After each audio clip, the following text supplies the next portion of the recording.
สบายดีที่ว่าในครั้งมือที่12นี้เขาได้เข้ามาฝึกอบรมเรื่องผสมพันธุ์เทียมงัวเนาะเป้าหมายของเราที่จะเอาไปนำไส้อยู่ในฟาร์มของเขาหนึ่งที่พยายามฝึกอบรมให้ได้พบผลสำเร็จหรือมีประสิทธิภาพสูงที่สุดเพื่อจะนำเข้าในเวียกงานในฟาร์มของเราเนาะเรื่องผสมพันธุ์งัวเทียมเจ้าสบายดีข้าพเจ้าคำเพชรพิลาวงศ์เป็นเจ้าของฟาร์มบุตรพิลาอยู่บ้านแสนดินเมืองนาไซทองนครหลวงเวียงจันทร์นาทีนี้เขาก็ขอแสดงความขอบใจความรู้บุญคุณกับสถาบันค้นคว้ากสิกรรมป่าไม้และพัฒนาชนบทหรือว่านัฟฟี่นี้เนาะเพิ่นได้ให้โอกาสทางฟาร์มเฮาเพิ่นก็เห็นความหมายความสำคัญของชุมเฮามอบโอกาสแบบนี้ฉะนั้นเฮาจะใช้โอกาสตัวนี้แหละให้เกิดประโยชน์สูงสุดในการเผยแพร่ความรู้ความสามารถนี้ให้แก่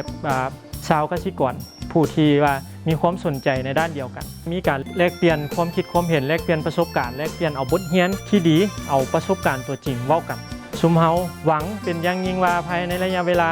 3-4 มื้อที่ว่าเพื่อนเกษตรกรนี่เนาะมาเรียนนำเฮาเขาเจ้าจะได้ความรู้และสามารถไปปฏิบัติตัวจริงให้แท้เหมาะแล้วก็ประสบผลสำเร็จสบายดีข้าพเจ้าชื่อว่านางแสงอาคมเนาะมาจากหลวงพระบางแต่ก่อนมาก็เคยเรียนมาแล้วแต่ก็ยังแบบบ่ได้ประสบผลสำเร็จเทื่อเรียนมาก็สิประมาณ 30% มาในครั้งนี้ก็ได้ประสบการณ์หลายเติบบ่ว่าจะเป็นเรื่องผสมพันธุ์เทียมเรื่องการใส่ยาหรือว่าการปัวมดลูกรวมกันก็จะเป็นประมาณ95% เจ้าอยู่หลวงพระบางเขาสิโซกหาไนโตรเจนยาก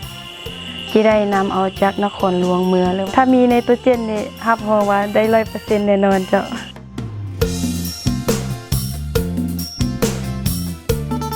มื้อที่นึงก็ยังแบบงงๆตกใจว่าตัวเองสิเฮ็ดได้บ่เพราะว่ามานี่มันเป็นผู้ชายเบิดดอก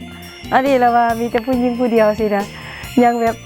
เบิ่งเลี้ยวซ้ายเลี้ยวขวาอยู่ได้ว่าสิได้บ่หั่นนะแต่มื้อต่อมาก็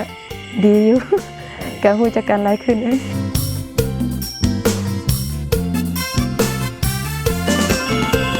มวนแล้วก็ได้ความรู้ตื่มอีก ตอนแบบอาจารย์เพิ่นมาสอนเรื่องการจก